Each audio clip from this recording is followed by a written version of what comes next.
Hoy damos inicio al capítulo número 6 del podcast Súmate. Tenemos un invitado y un tema muy especial. Le pedimos a uno de los compañeros, parte del Consejo Consultivo de Súmate, me refiero a Carlos de Doy Alvear, que haga una entrevista en uno de sus temas que a él le apasionan, el manejo y el apoyo de las pymes en Sinaloa. ¿Y quién mejor para discutir, comentar y dialogar sobre este tema que el presidente actual de la Cámara Nacional de la Industria de Transformación Culiacán? Me refiero a Sergio Álvarez, el presidente de Canacintra. Hoy en Súmate, en el podcast Súmate, Sergio Álvarez. Pues bienvenido, Sergio, aquí a Súmate. Muchas gracias por tu participación y tu tiempo. Pues como todos sabemos, una de las preocupaciones que tiene pues todo el pueblo, no solamente de Sinaloa, sino de México, es el tema pues del empleo, la inversión, los apoyos a la generación de empleo, a los emprendedores, etcétera. Y el mayor generador de empleo siempre son las microempresas, el emprendedor, incluso empresas que pueden ser de un solo empleado, que prácticamente es quien la genera. Y en Sinaloa, en tu experiencia, ¿cuál es la realidad que vive la microempresa respecto a qué se enfrenta y qué tipo de apoyos tiene o si carece de ellos? Muchas gracias, Carlos de Doy. Muchas gracias por la invitación a Súmate. Gracias al buen amigo Raúl Ibáñez por invitarnos y con mucho gusto compartir con ustedes este tema. Nuestro país es un país con muchas dicotomías en los últimos años, donde se está convirtiendo en un país de personas ricas, muy ricas, y de personas pobres, muy pobres. La brecha se está ampliando y la base de donde está desapareciendo o se están incorporando a la pobreza son el sector medio, la clase media.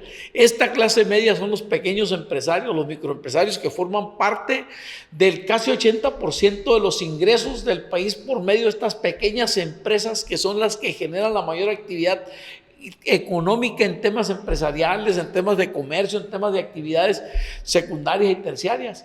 Hoy por hoy, para estas empresas la subida, la complejidad es mucha, en un país que está cambiando, en un país que hoy voltea a ver la economía de escala por el nearshoring y que ocupa el 8º lugar a nivel mundial. O sea, tampoco es que sea menor México. Esa dicotomía de México tenemos que revisarla desde el sector social, pero tenemos que apostar por impulsar a estas pequeñas y medianas empresas para seguirlas fortaleciendo, porque la economía real que sustenta y que sobre todo aspiracionalmente sirve para convertir a nuestro país en un país de oportunidades es la clase media. Es el escalón aspiracional para llegar al crecimiento y a convertirse en una empresa mediano grande de nuestro país.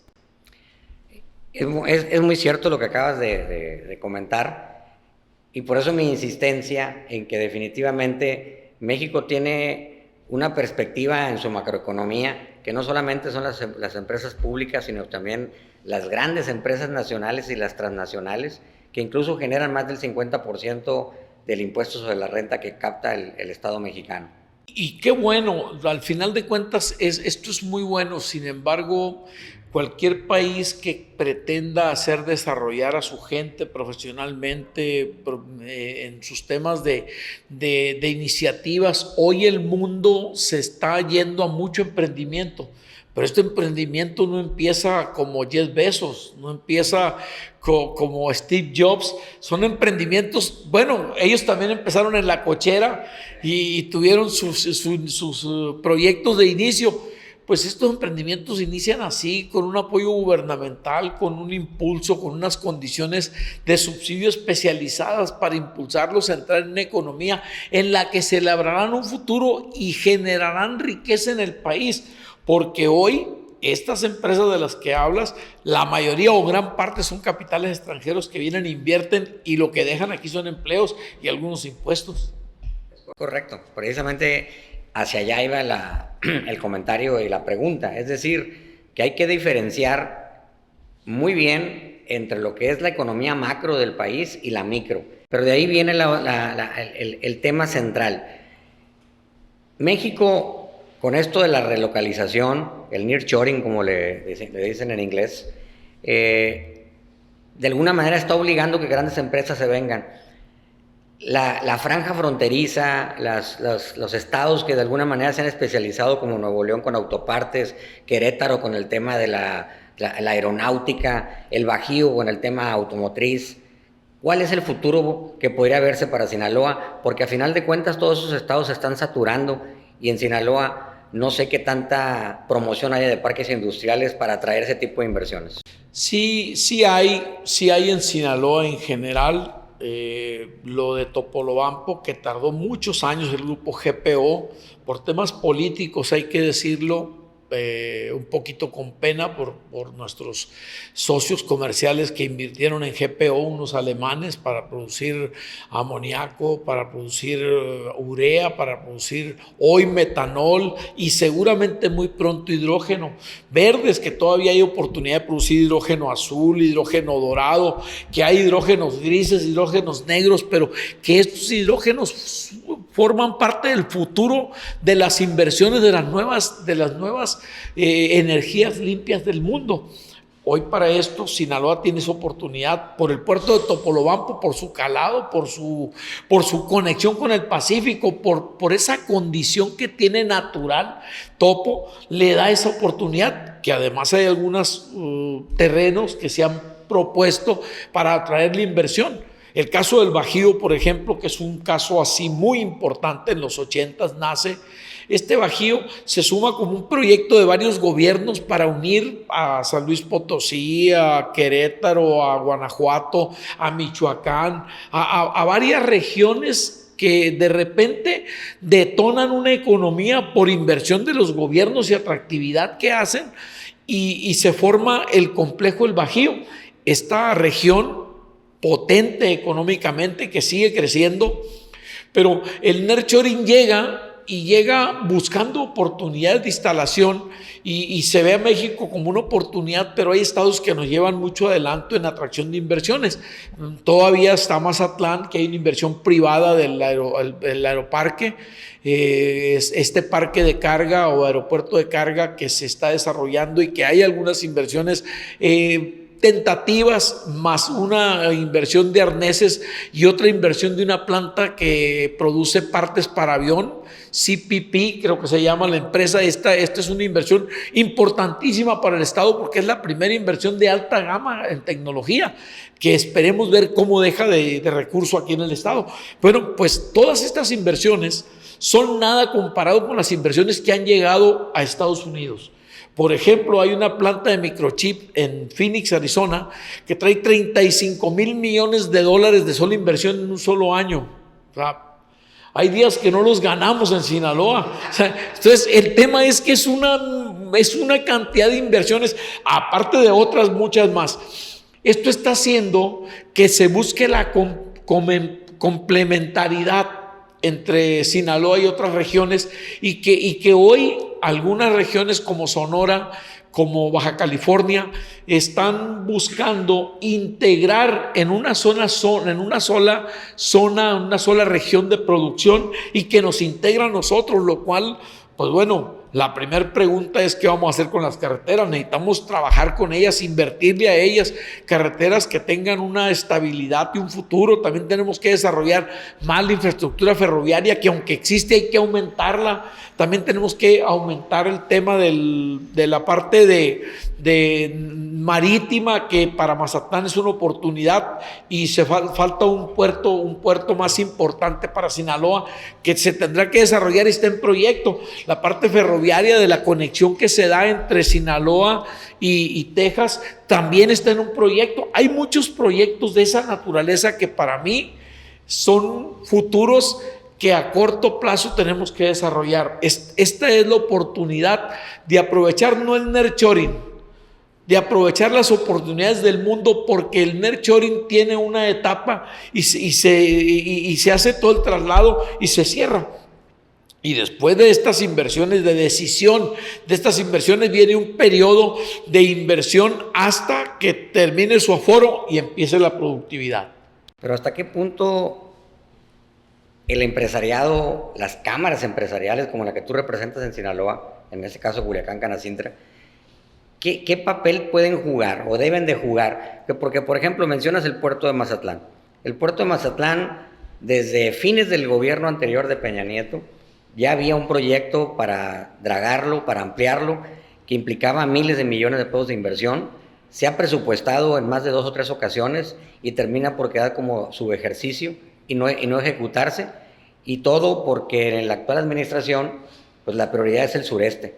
El norte del país está dejando de ser, digamos, importante porque, como diciendo, pues que se rasquen con sus uñas, ¿no? Ya no necesitan. Los que necesitan el paternalismo, pareciera, del Estado, es el sureste. Sin embargo, el crecimiento económico, la oportunidad, como tú dices, de la relocalización, pues es una ventana de oportunidad que inicia y se cierra. Si no la aprovechamos, pues se nos van a ir esas inversiones. Y el caso del ferrocarril que tú dices que conecta Mazatlán, el nuevo tramo que se va a construir para enlazarse con el área de McAllen, con Texas, y el tema del dragado del puerto, implicaría para México, para Sinaloa, una gran oportunidad para impulsar la industria. Fíjate que en temas de inversión, la zona del sureste que hoy está invirtiendo, se le metieron el 2019 121 mil millones de pesos, en comparación de 7 mil o 8 mil millones de pesos que le dieron de operación a Nuevo León, que es la región que más aporta al Producto Interno Bruto del país. Bueno, pues en estos ejercicios ya había un plan que se llamaba Plan Puebla-Panamá. Es exactamente lo mismo. Hoy hay mucha inversión allá, pero este año pasado y el antepasado los números de Tabasco siguen siendo negativos en el Producto Interno Bruto. O sea, seguimos teniendo negativos en la aportación, no son dependientes, porque una región como esa requiere de una inversión de un largo plazo importante por la conectividad que buscaba aquel plan Puebla-Panamá de sustituir el canal de Panamá. Eso es establecer una ruta de trenes entre Salina Cruz, Oaxaca y Coatzacoalcos. Pero se ha descubierto que en conexión del mundo, para poder vincular el Océano Atlántico con el Pacífico, es mucho más cerca y más económico hacerlo por Mazatlán.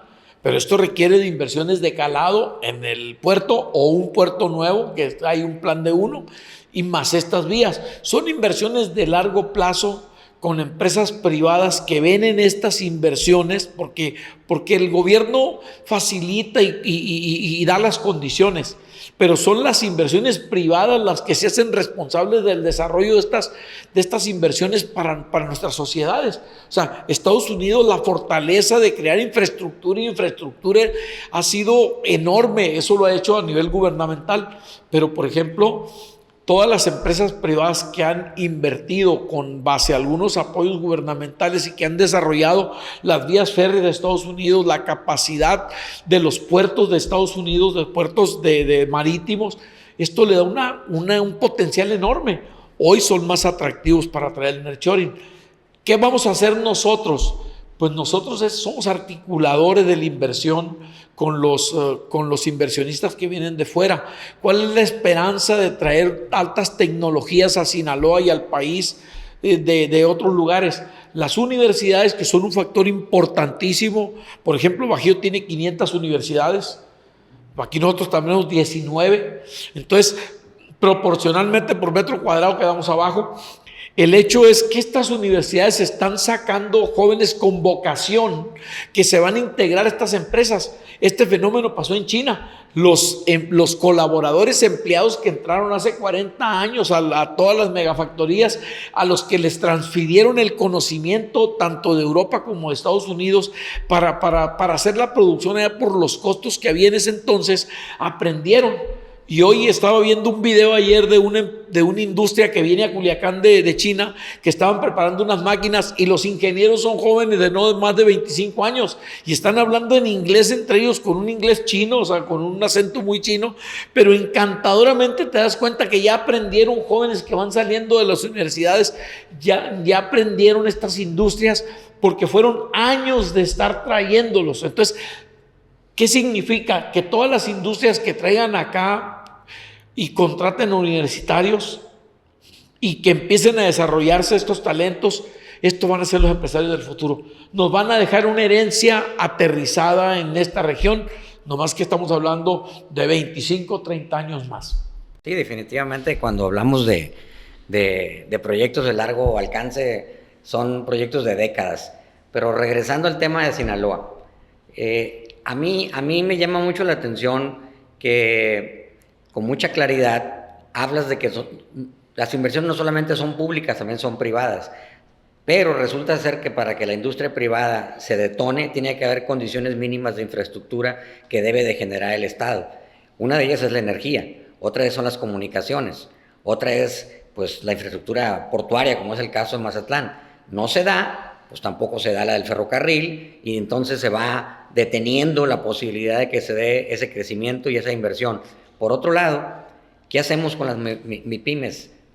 Quiero regresarte a esa parte, el papel que jugaba el CODECIN, por ejemplo, y donde, por lo menos en nuestra apreciación, en lo que se ve, pareciera que el CODECIN se ha ido siendo chiquito. Sí, en el caso de las MIPYMES tienen un gran reto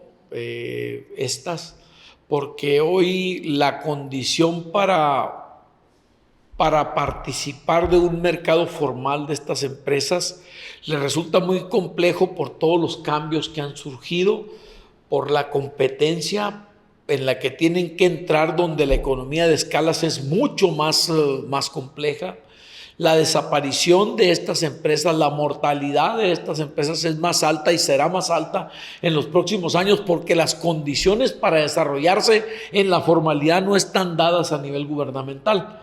La informalidad, que hoy representa el 50% para nosotros, seguirá creciendo en el mercado informal, en una economía que tiene dos caras y que no es privativo de Sinaloa. Es un país y una región de América en la que la economía tiene dos caras. En gran parte de la economía de otros países, aquí no lo he visto, pero en otros países se da la doble moneda.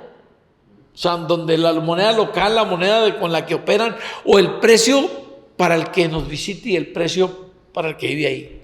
Y es correcto. Pero, por ejemplo, en Sinaloa, el sector empresarial ha propugnado mucho por una legislación más acorde en temas de promoción de inversión, en temas de promoción de la industria, del comercio, etcétera. ¿Qué necesita Sinaloa? O sea, ¿qué le pedirías tú a los futuros legisladores, al gobierno actual, al gobierno federal, para que Sinaloa tenga realmente la oportunidad de desarrollar el potencial que tiene?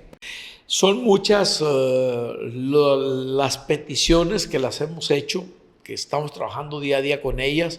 Atinadamente decías ahorita electricidad, necesitamos electricidad limpia. Hoy la contrarreforma le pegó a la electricidad limpia, lo cual es un deterioro al futuro del Estado y del país, porque el mundo, si le queremos vender al mundo, pronto Estados Unidos nos lo va a exigir. Ahorita no nos lo exige, pero a Estados Unidos ya se lo están exigiendo. Energías limpias, en México tenemos solamente el 37%, esto incluye a Sinaloa. Entonces, en este desarrollo también se necesita para Culiacán zonas industriales definidas. Hoy tenemos un uso de suelo, pero no tenemos un uso de suelo que nos obliga a regularnos, pero no tenemos una zona industrial que nos desfogue esa condición, y la industria está diseminada porque no tenemos zonas especializadas con esa. Hay bodegas, pero no hay zonas especializadas en ese sentido.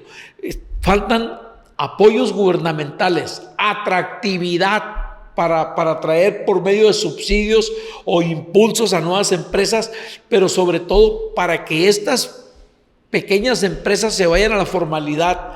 Hay que hacer algo más que el reciclo. Hay que convertir algo más que las condiciones primarias de sobrevivencia o de registro, sino condiciones de créditos blandos, créditos ad hoc, condiciones de infraestructura que se desarrolle, condiciones de educación que se desarrolle, que es necesario que se desarrolle, condiciones que tengan que ver con la salud, porque al final es una contraprestación que el colaborador da, que la empresa le da al colaborador, pero que curiosamente quien se encarga de operar el tema de salud en el país, que es el gobierno federal, a través de las instituciones muchas, la cantidad de aportación que da para el mantenimiento es exactamente la mitad, cuando menos este año, de la que el año pasado dio, y que es la mitad de las aportaciones que el sector patronal da en relación al gasto de salud que se destina, porque otra parte del gasto lo partió y se lo dedicó al IMSS Bienestar. Personas que no están en la formalidad, que nunca estuvieron en la formalidad, hoy tienen derecho a salud, y es salud universal, está bien. El tema es que donde comen 10 no comen 20. Entonces tenemos que aumentar el gasto para aumentar la salud, porque si esto no ocurre no va a suceder. Pues todas estas oportunidades son las que tenemos que trabajar con ellas. Es difícil, precisamente, y sobre todo en un país como el nuestro, donde la captación fiscal en relación al PIB es baja. Sí, en comparación de otros países traemos muy baja captación. El hecho es que hoy por hoy las que captan, la cantidad de regulación que tiene el SAT para las empresas formales es muy alta, pero la incorporación de informalidad es muy baja. Pero por otro lado también está la gran queja de que, independientemente de que se capte poco, se gasta mal, porque pues yo no creo que sea muy atractivo que le estemos invirtiendo tanto dinero a Pemex, cuando el futuro, como tú dices, de las energías son las energías limpias, no las energías fósiles. Deberíamos de estar invirtiendo en energías limpias. Y luego por otro lado tenemos el tema que tú el otro día aquí te escuché comentarlo, y es importantísimo, el tema del agua, el cuidado del agua y cómo hacer un mejor uso y una mejor distribución de la misma. Hoy la trazabilidad medioambiental, que es conocida en el mundo como la huella de carbono, el kilómetro cero, estas trazabilidades que el mundo está exigiendo, dicen, por ejemplo, que para producir un aguacate se ocupan 8,000 litros de agua, o un kilo de carne, 4,000 litros de agua. La cantidad de agua por esto es elevadísima. El gasto de agua en temas de agricultura es elevado porque tenemos una cantidad de agua enorme, pero aún así lo que gastamos de agua es muy alto. Sinaloa tiene oportunidades, pero tampoco ha tenido inversiones. El agua del subsuelo todavía es muy poca la que utilizamos en comparación de otras regiones. Tiene oportunidades de trabajar ahí, pero también tiene que trabajar con el tratamiento del reuso del agua. Para reusarla no una vez, sino el ciclo del agua permanentemente está reusando. Y esto tiene que ser a nivel empresarial sin duda, pero también tiene que ser a nivel gubernamental. Por ejemplo, en el estado se deben de andar tirando por segundo entre 11 y 12,000 litros de agua cada segundo. Oye, ¿qué hacen? Pues hay un tratamiento de agua que no se certifica y que se está tirando a los ríos y que forman parte de las aguas grises que van por los ríos. Tendríamos que utilizar esas aguas para reuso de manera inmediata. Muchas plantas de tratamiento, muchas más agua del subsuelo, mejores usos más eficientes en temas agrícolas, usos más eficientes en captación de aguas y de traslado de agua por los canales, porque los canales pierden una cantidad de agua por evaporación y por lixiviación. Todo este efecto, pues hoy que tenemos una sequía que para América es de más de 20 años, para nosotros también nos viene pegando en el centro del país y en algunas regiones, pero Sinaloa no lo había vivido, con excepción de los 90s, que seguramente te tocó, que echamos a andar una serie de pozos y trabajaron para sacarle agua a los canales y poder abastecer la agricultura. Pues estos años no le hemos invertido a los pozos están abandonados y requieren una inversión importantísima y de mucha energía. Sucede que el gobierno federal, el actual, está prácticamente cancelando la la renovación de los permisos de concesiones de pozos. No quieren que se exploten los pozos. Es increíble, hay una contradicción dentro de la lógica como la que tú planteas, pero es una realidad. Hay muchos productores agrícolas que están teniendo problemas para renovar sus concesiones. Sí, es la complejidad que estamos viviendo y tenemos que encontrar las rutas con las que vamos a transitar con esta sequía que por lo visto va a tardar algunos años más. Soy de la idea de que las sequías forman parte de un ecosistema mundial y que se va trasladando, se va moviendo, porque pues hoy estamos viendo en Dubái que están inundados y es un desierto. Hace muchos años me tocó venir viajando de la Baja California hacia Sinaloa y toda la parte de la Baja California, en San Luis Río Colorado, en Sonoita, estaba verde el desierto porque había tenido algunas lluvias. Me tocó ver lluvias en Phoenix importantes. Entonces, cuando ves eso, te das cuenta que este es un ciclo de vida y que va cambiando y que una forma de enfrentarlo es aprender a hacer más eficiente el uso del agua. Tenemos muchas presas, 12 presas. O sea, esta agua la toma la cuenca del Pacífico. Ni siquiera es solamente Sinaloa, porque la cuenca la integran Durango, Chihuahua, Sonora y Sinaloa. Y nosotros somos los beneficiados porque tenemos la parte más delgada de la toma de estas presas y tenemos un flujo de agua constante porque es muy delgado el ciclo. En el estado, yo creo que lo más ancho andará en unos 100 kilómetros. O sea, y el tema es que esta parte de Sinaloa que tenemos, desafortunadamente el gasto que tenemos de agua no hemos sido eficientes con ella y hoy ya se sintieron la baja de producción porque hubo lugares donde el agua no alcanzó para cubrir todos los riegos. En los 90 se concesionaron a los productores agrícolas los sistemas de riego. Se vivió casualmente a los 2-3 años la sequía del 94-95, que entonces vimos canales principales secos como nunca se habían visto. Y ahí es cuando se promovió la construcción de muchos pozos. Esos pozos hoy, como bien dices tú, prácticamente están inutilizados o subutilizados. Pero también tenemos un problema muy grave, el tema de la inversión pública en todo lo que es infraestructura hidroagrícola. Se le dio a los productores, digamos que se le transfirió también la facultad de modernizar los sistemas secundarios de riego, pero las fuentes primarias de conducción, que son los canales principales, siguen siendo muchos de tierra, y esos son, más que la evaporación, la infiltración, sobre todo en zonas porosas cercanas a los ríos, por terrenos pues limoarenosos, que prácticamente son donde se pierden grandes cantidades de agua.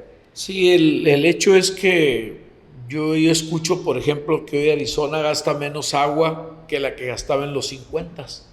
Porque han hecho eficiente el uso del agua, han entubado los canales, no veo un canal uno abierto y juegan papel ambos efectos dependiendo de la época del año, pero entubarlos o pavimentarlos y taparlos juega un papel importante en lo que estamos haciendo. Esta es infraestructura, hay que desarrollarla, hay que trabajar con ella, pero también hay que aumentar el vaso de la cuenca aquí en Culiacán, donde por años hemos dragado, y hoy no sé si tenemos 6 años o más que no dragamos las riberas del río, que esta es una parte importante también para aumentar la capacidad de aforo de agua.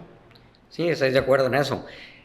Realmente, por ejemplo, al igual que pasa con el tema del puerto de Mazatlán, aquí el canal, por ejemplo, principal Rosales, que es el que cruza el sistema de riego de la primera unidad, la más vieja del estado, varias veces se le asignaron recursos para entubarlo.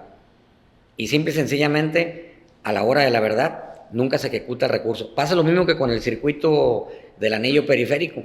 Desde los tiempos de Vizcarra, por ahí en el 2010, se vienen asignando recursos y luego se reasignan para otro tipo de obras y para la obra que venían asignadas no se realizan.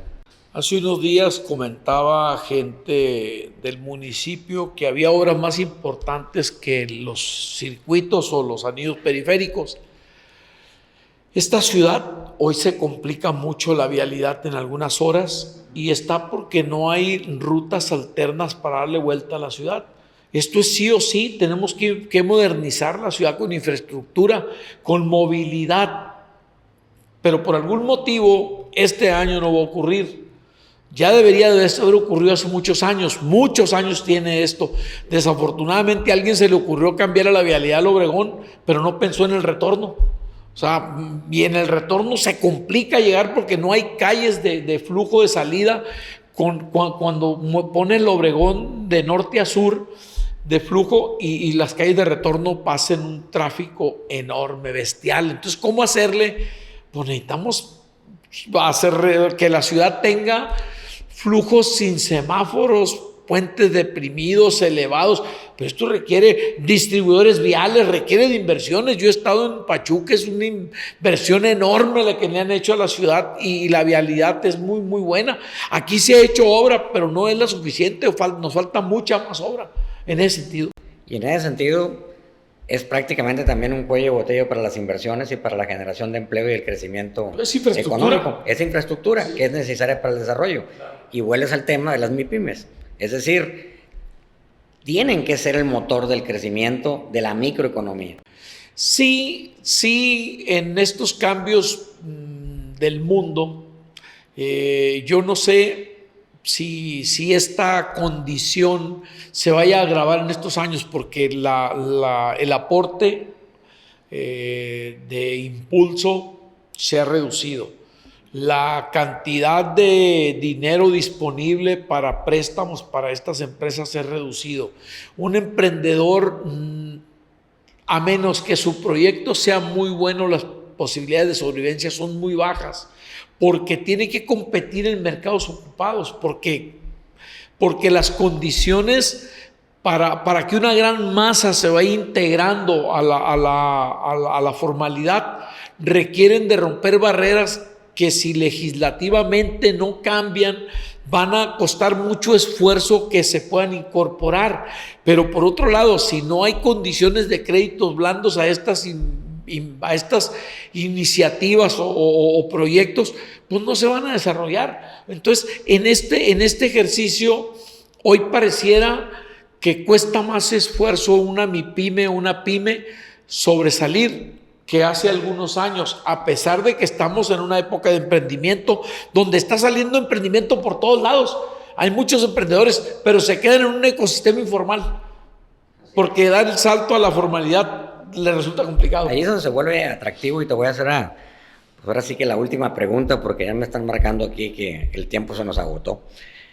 El tema de las grandes empresas que pudieran llegar, porque cuando llega una gran empresa, tienen alrededor de ellas una serie de empresas satélites que se vuelven sus proveedores. Y esas, a su vez, microempresarios o empresas que pueden ser proveedores de los proveedores de las grandes empresas. Sí, aquí hay algunas empresas que han hecho esas cadenas, pero las han erosionado. Se ocupa de cultura humanista, se ocupa de tener una visión que enfoque en esta cadena, de apoyar a estos proveedores, a estas cadenas de proveedores, buscando desarrollarlos, porque en el desarrollo de ellos está la fortaleza interna, porque al final terminan integrándose completamente porque los proveedores no se desarrollan, no prosperan y crecen. Entonces, en esta integración nos pasa con el coyotaje en los granos, ¿no?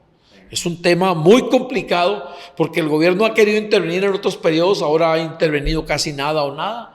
En este proceso, pues estamos en manos del coyotaje que compra barato y que de algún modo tiene cierta relación gubernamental, porque de repente cuando llegan las cosechas empiezan las importaciones y entonces llenas el anaquel y precipitas la venta ante un sector muy vulnerable que no tiene capacidad de espera porque tiene mucho dinero, que debe en algunos casos o en gran parte de los casos debe con intereses porque firmó acuerdos con empresas privadas para que le dieran un crédito para poder operar. Pues estas cadenas tienen que ser virtuosas. Tenemos que generar cadenas de proveedurías y tiene mucho que ver con el tipo de inversión que atraigamos estas cadenas de prestadores que se van a dar. Pues muchas gracias, Sergio. Te quisiera pedir nomás un mensaje final, sobre todo para los jóvenes que están de alguna manera deseosos de emprender, pero que a su vez somos un estado que pues de alguna manera expulsa mucho recurso humano a otros estados que sí les brindan mejores oportunidades de empleo. Sí, para todos los emprendedores yo creo que el futuro es bueno. Para los emprendedores es una oportunidad para iniciar con un proyecto que le permita profesionalizarse a sí mismo, tentativa y aspiracionalmente tener una empresa familiar en un mediano plazo. Para poder crecer, creo que es muy importante acercarse a los organismos especializados que están en la ciudad, participar en estos ecosistemas. Hay muchos ecosistemas de emprendedores y entre ellos se ayudan, son muy colaboradores. Me ha tocado ver algunos jóvenes que están en diferentes organismos que son sectores secundarios, terciarios, que son industriales, que son de servicios y que tienen una nueva idea y la ponen y entre ellos se acompañan y se hacen.